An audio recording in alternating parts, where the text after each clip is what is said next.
How the COVID stole Easter. Every Christian in America liked Easter a lot.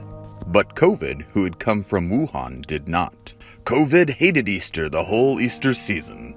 Now, please don't ask why. No one quite knows the reason. It could be 'cause it came from a commie-made lab. It could be, perhaps, that our government all went mad.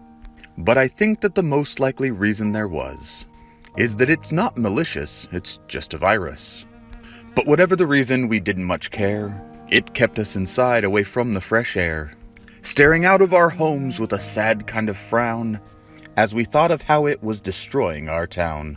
For we knew the whole country was stuck in a lurch. On one of the 2 days a year, everyone goes to church. As we longed for communion and wanted to leave, even on Easter there was no reprieve. On TV every day, no matter what channel, it seemed as though Easter had truly been canceled. On Sunday, COVID knew all the good boys and girls would dress in their suits and their dresses and pearls, and they'd want to go out and about and hang out.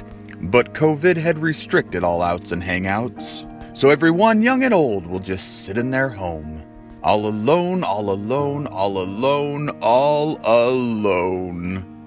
And we'll eat what we can from our scavenging runs, which COVID had tried to keep from being done.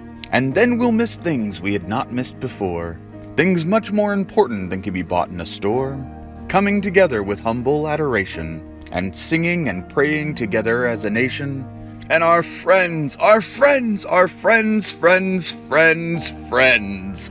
For the longer we're stuck in this dumb quarantine, the more we appreciate all the little things that we'd missed all these years, but seem obvious now. And we'll wish that Easter was uncanceled. But how? Well, there was an idea, an awesome idea. Yes, there was a wonderfully awesome idea. We knew just what to do way down deep in our hearts, how to make Easter happy though we're all apart. Then we smiled and thought this might just do the trick.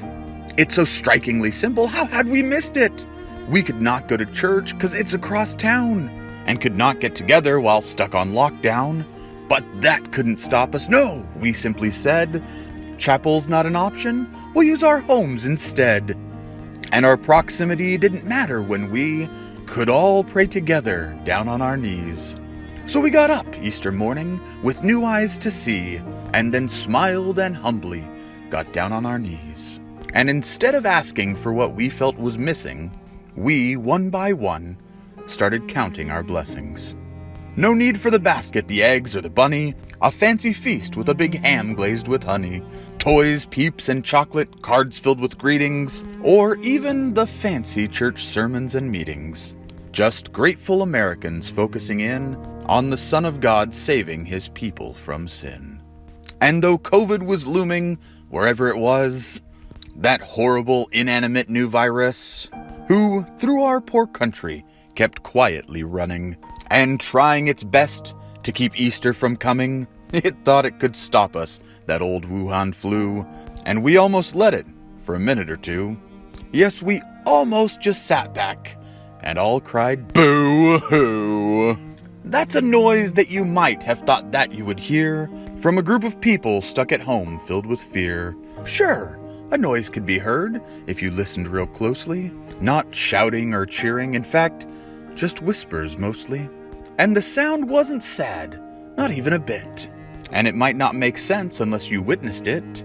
And if that stupid virus had a set of eyes, what it saw would have probably come as a surprise. Every true-blooded Christian, the tall and the small, giving thanks to the Lord without gathering at all.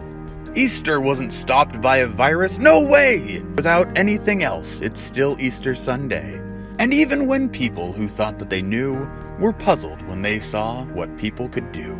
Easter came without baskets or eggs or a bunny. It came without feasts, without hams glazed with honey. It came without toys, peeps, chocolates, and greetings. It came without fancy church sermons and meetings. You can puzzle for hours till your puzzler's sore, but until you understand what we celebrate for, that the sacrifice made for my sins and yours is the reason that Easter means so very much more.